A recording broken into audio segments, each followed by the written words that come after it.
ધીરેન્દ્ર શાસ્ત્રીનો જોરદાર ચમત્કાર તમે જો બાબાએ પરચામાં મહેશભાઈનું નામ લખ્યું હતું અને એણે સીધા નહોતા બોલાવ્યા. એણે એક પત્રકારને ઊભા કર્યા અને પત્રકારને કીધું કે તમે રાજકોટમાં ક્યાંય પણ જાઓ, આખા પંડાલમાં તમે ક્યાંય પણ આટલું પબ્લિક બેઠું છે એમાંથી કોઈને પણ ઊભા કરો, એનું મેં અહીંયા નામ લખેલું છે, પરેશાની લખેલી છે, આ બધું લખાઈ ગયું છે અને હું જે ઈચ્છું ને એ જ વ્યક્તિ તમે ઊભા કરશો. આવું ધીરેન્દ્ર શાસ્ત્રી અગાઉ કીધું હતું અને પરચો અગાઉ લખી દીધો હતો અને પછી પત્રકાર આખા લોકોની વચ્ચે ગયા અને એમાંથી આ મહેશભાઈને લઈને આવ્યા છે. મહેશભાઈ, શું પરચામાં લખ્યું હતું? પરચામાં કાનની પેટની બધી તકલીફ લખેલી હતી. બરાબર. અને મારું નામ લખેલું હતું. બરાબર છે. પરચામાં જે લખ્યું હતું બધું સાચું? બધું સાચું છે. બરોબર છે. શું લખ્યું છે એકવાર જરા પરચો બતાવો. એટલે આમાં પેટની કાનની બધી જે તકલીફ છે, મહેશભાઈનું ખાસ કરીને જે નામ છે એ બધું એમાં લખેલું છે. મહેશભાઈ, કોઈએ વાત કરી હતી તમને? નહીં, કોઈ વાત નથી કરી. બરોબર છે. સીધા તમને પત્રકાર મિત્ર બોલાવવા આવ્યા ત્યારે જ ખબર પડી? હા, બરોબર છે. એટલે ધીરેન્દ્ર શાસ્ત્રીએ પત્રકારને કીધું હતું. પત્રકાર આ લોકો વચ્ચે આટલી ભીડમાં ગયા અને મહેશભાઈને લઈને આવ્યા અને પરચામાં એમનું જ નામ લખ્યું હતું. અને પછી શું ઉપાયમાં કરવાનું કીધું છે બાબાએ? ઉપાયમાં એ જ્યાંથી ધૂપ આપ્યો છે. આપણી સાથે આયોજન કમિટીમાં સ્નેહા નામથી એક બેન છે. એમના નામનો પરચો પણ ધીરેન્દ્ર શાસ્ત્રીએ આપ્યો છે અને તમે જોઈ શકો છો એ પરચામાં શું લખ્યું છે. અને આપણે સ્નેહા સાથે પણ વાત કરીએ. જી પહેલા તો બોલું છું એ નથી ખબર પડતી. જય સિયારામ, જય બાગેશ્વર બાલાજી, હર હર મહાદેવ. એ તો એ જ કહેવા માંગુ છું કે જે બધા બીજા ઉપર વિશ્વાસ કરો એ ન કરો, તમે ભગવાન ઉપર કરો, ભગવાન બધું સફળ કરશે. એક વિશ્વાસ એ આખી લાઈફ બનાવશે બધાની. હું પ્રશ્ન તમને પૂછતો જાઉં છું. સ્નેહા નામની આપણા રાજકોટની યુવતી છે અને એમના સરસ સરસ મજાના સપના છે. એ સપના વિશે પણ ધીરેન્દ્ર શાસ્ત્રીએ પરચામાં લખી દીધું છે. અને તમને આમ એમ હતું તમારું નામ આવશે? ના, એવું તો રાખ્યું નહોતું, બસ જસ્ટ એમ રામ નામ લીધું હતું કે એવું. પહેલાં એમને સ્ટાર્ટિંગમાં આવ્યા ત્યારે કીધું કે રામ નામ ખાલી લે. બસ આવ્યા ત્યારે મનને એકમાં જ રામ રામ રામ રામ રામ, બસ એક જ, બાકી કાંઈ હતું નહીં. અને આમ જ્યારે ધીરેન્દ્ર શાસ્ત્રી તમારું નામ બોલ્યા આમ ત્યારે આમ કેવું થયું? અરે થોડીક વાર તો પેલા એમ થયું કે એમ બોલ્યા કે દુપટ્ટો નાખ્યો છે, બટ એટલામાં ઘણા એવા હતા પણ મને નહોતી ખબર કે હું બધાએ એક જ ઈશારો કર્યો હતો કે આમ આમને જ આ છે એમ. બસ એ જ. કાલે મેં એમને હું મળી હતી, કાલે મીડિયાનું જ્યારે પ્રેસ કોન્ફરન્સ ચાલુ હતી ત્યારે હું એમને મળી, પણ એમને મેં ખાલી એક નાની એવી ગિફ્ટ આપી છે, હનુમાનજી, અને બસ પછી હું નીકળી ગઈ હતી ત્યાંથી. ને એના દર્શન મેં કર્યા પણ એવી રીતે આમ પ્રોપર આમ દિલ ખોલીને. હા, નજીકથી થયા ખરી. હું એની બાજુમાં એમ બેસીને મેં કર્યા, પણ એમ કે જેમ આજે એની આરે એમ એટલી વાત થઈ ને, હાશકારો મળવો જોઈએ. હા, ઈ નથી. હા, ઈ બરાબર છે. એટલે પરચામાં શું લખ્યું છે હવે એ વાત કરીએ. પરચામાં તો મેં માગ્યું છે એ બધું એને મનથી પહેલા લખી નાખ્યું છું, પણ જે નહોતું માગ્યું ને એ મને બધું મળ્યું છે ત્યાં. શું કહે છે બાબાએ? લાઈફમાં મારે જેમાં મેં પગ મૂક્યો છે એ લાઈફમાં મારે બહુ આગળ વધવું છે. એક ડ્રીમ છે એ પૂરું કરવું છે લાઈફમાં. જે અમુક બધા સમાજમાં ને એવી રીતે કરતા હોય એ એક કરવો છે, અલગ નથી કરવો મારે. બસ એ જ. અને લાઈફમાં જે એક ડ્રીમ છે કે દુનિયા ફરવું, એ કરવું છે બધું. વાહ, ખૂબ સરસ. એમના મમ્મી પપ્પા પણ આપણી સાથે છે. જી, કેમ છો? પહેલા તો બસ મજા મજા. આમ કેવો આનંદ આવ્યો જ્યારે દીકરી તમારી છે અને એનું નામ લેવાય છે ને ધીરેન્દ્ર શાસ્ત્રીના મોઢે? ના ના, બહુ સારું, બહુ આનંદ થયો એમ. બરોબર, બહુ આનંદ થયો.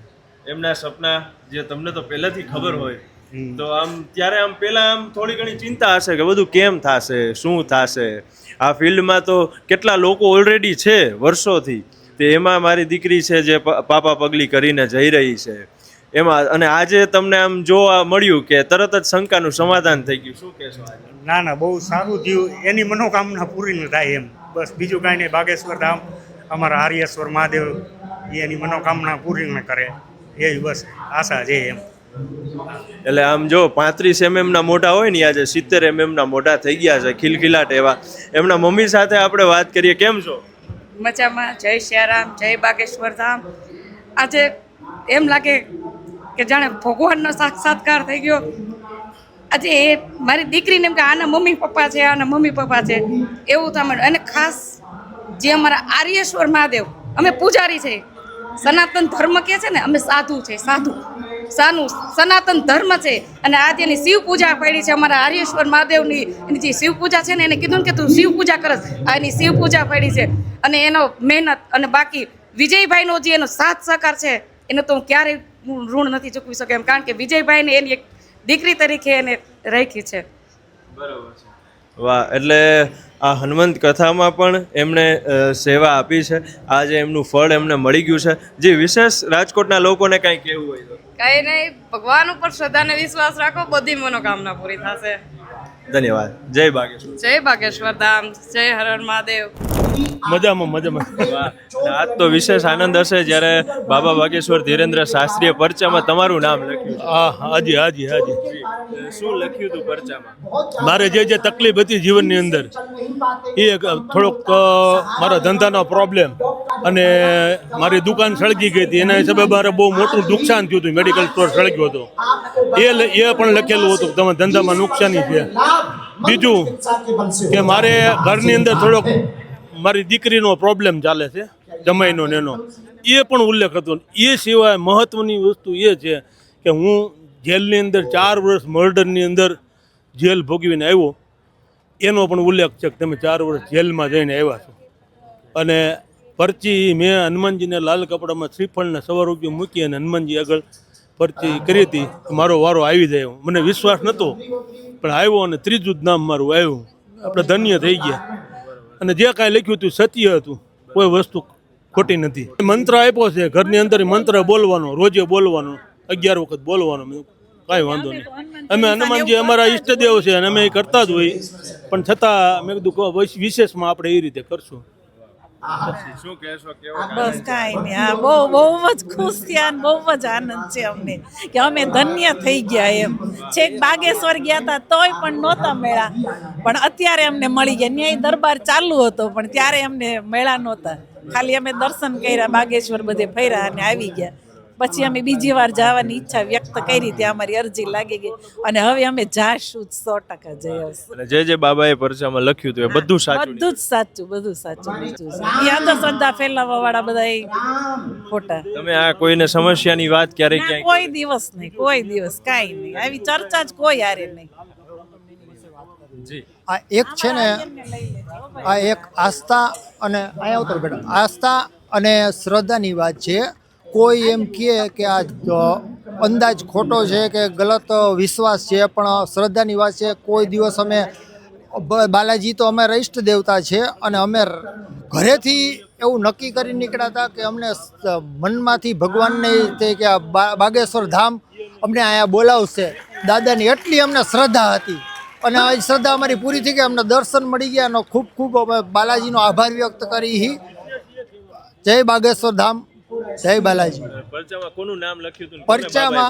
પરચામાં અમારા મોટા ભાઈ રાજેશભાઈનું નામ હતું અને રાજેશભાઈનું એટલી શ્રદ્ધા છે. એકવાર અમે બાગેશ્વર ધામ ઉપર ગયા હતા અને કોઈ એમ વ્યક્તિ એમ કહે કે આ અંધશ્રદ્ધા છે કે આ ઢોંગ છે, એ બાબત સાવ ખોટી છે. આ જેની માથે વિચારવું હોય, જેની માથે વીતી હોય અને જેને ખરેખર શ્રદ્ધા અને આસ્થાથી બાલાજીની માનતામાં એરી હોય, એનો ઉપર વિશ્વાસ હોય તો બાગેશ્વર ધામ અચૂક ને અચૂક બોલાવે. એમાં કોઈ તમે કયો થઈ જાય, બાકી બોલાવે, કોઈ શંકાને સ્થાન નથી એમ. ના જ ડૉક્ટરે ના પાડી દીધી, મલ્ટી સ્પેશિયાલિસ્ટમાં દાખલ કરી હતી, 5 ડૉક્ટરના ઓબ્ઝર્વેશનની નીચે, પણ તોય એને સારું નહોતું થતું. અને પપ્પાએ એને માનતા માની એટલે એને એ કે મને શનિવાર સુધીમાં મારી દીકરીને સારું થઈ જવું જોઈએ. શુક્રવારે અમને રજા આપી દીધી. બહુ જ સિરિયસ હતી એટલે અમે બધા એનાથી આમ એમ થયું કે હવે આ બચશે કે નહીં બચે. છેલ્લા ઓલામાં હતી, છેલ્લી પોઝિશન હતી એની. હા, એમાંથી મારી દીકરી અત્યારે સાવ કમ્પ્લીટ, અત્યારે કોલેજ પણ ચાલુ કરી દીધી. એને કોલેજમાં જોબ કરે છે મારી બેબી. હું હજી એન્ટ્રી જ થઈ હતી અમારી, હજી અમે પૂરા બેઠા પણ નહોતા. ત્યાંથી અવાજ આવ્યો કે બીમાંથી ખૂણા ઉપર આરતીબેન બેઠા છે, એ આવી જાય. એટલે પછી અમે લોકો અહીંયા સુધી પહોંચ્યા તો અંદર 5 આરતી ઓલરેડી હતા. એટલે પછી એ લોકોએ કીધું કે અમે દાદાને પૂછીને પછી જ આગળ વાત હલાવીએ કે કઈ આરતી જાય. તો ત્યારે જોઈને કીધું કે पीला ड्रेस पहना है वही आए. तो मैं अंदर गई थी और उसने पर्ची में लिख दिया था कि आरती का पति का नाम निर्मल है. અચ્છા એ પણ पर्चीમાં લખેલું છે એ પણ આપણે જોઈએ અહીંયા पर्चीમાં લખેલું છે કે નિર્મલ પતિ કા નામ છે. हाँ. એટલે એમના પતિનું નામ પણ ઓલરેડી એમાં લખી નાખ્યું. કન્ફ્યુઝન ન થાય એના માટે એણે નામ લખ્યું હતું કે 5 આરતી આવી ગઈ છે તો કન્ફ્યુઝન ન થાય એના માટે નામ લખીને દીધું હતું કે મેં ખોટી આરતીને નથી બોલાવી પણ તમારી જ અરજી લાગી હતી. પરચામાં શું લખ્યું છે? એક તો ઘર કંકાસ અને આર્થિક સ્થિતિ, જો એ આર્થિક સ્થિતિના હિસાબે જ ઘર કંકાસ થતો હોય અને એ હિસાબે એ જ અમારે જે હાલતું હતું એ જ હકીકત બતાવી છે. બરાબર છે. તો હવે તમને કેવું લાગી રહ્યું? કારણ કે કદાચ દિવસો ફરવાના છે. કારણ કે હવે બાબા બાગેશ્વરની કૃપા તમારા હા ફેમિલી ઉપર થવાની હા છે. હા. જી વાહ. શું કહેશો તમે? બસ ખૂબ જ આનંદ છે બાબાના દર્શન કરીને, ખૂબ જ મગજને મનને શાંતિ મળી અને અમને વિશ્વાસ પણ નહોતો બોલાવ્યા ત્યારે કે અમારું બોલાવ્યા છે એમ, કારણ કે 5 જણા એક જ નામના બોલાવ્યા હતા. સમાધાનમાં એક શિવરુદ્રાભિષેક કરવાનો કીધો છે, એક મંત્ર આપ્યો છે એ માળા કરવાની છે અને 21 પેશી બાગેશ્વર લગાવવાની છે. બહુ જ આનંદ થયો, ખૂબ આનંદ થયો અને બાબાની ખૂબ આશીર્વાદ મળ્યા અને એના હિસાબે એટલું ચાલી પણ શક્યા બરાબર છે. અને બાબાની કૃપા ખૂબ જ વેસી અમારી ઉપર. પરચામાં ખાલી એમ જ લખ્યું હતું, હું દરરોજ દીવો કરતો બાગેશ્વરમાં. માં ભુવનેશ્વરીને કહેતો કે મારા પરચો લાગી જાય ગોંડલમાં નાનો મોટો થયો છું ભુવનેશ્વરીના ઉપર. બાબાનો દીવો કરતા હતા. નિરોગી રહો, કૃપા હંમેશા તમારી પર રહેશે બાલાજીની. બરાબર છે. વાહ, ખૂબ સરસ. અને આપને અરજી ત્યાં દર્શન કરવા આવવાનું. જરાય અંધશ્રદ્ધા નથી. અંધશ્રદ્ધા છે જ નહીં, બાલાજીની ઉપાસક છે અને બાલાજીના ઉપાસક છે.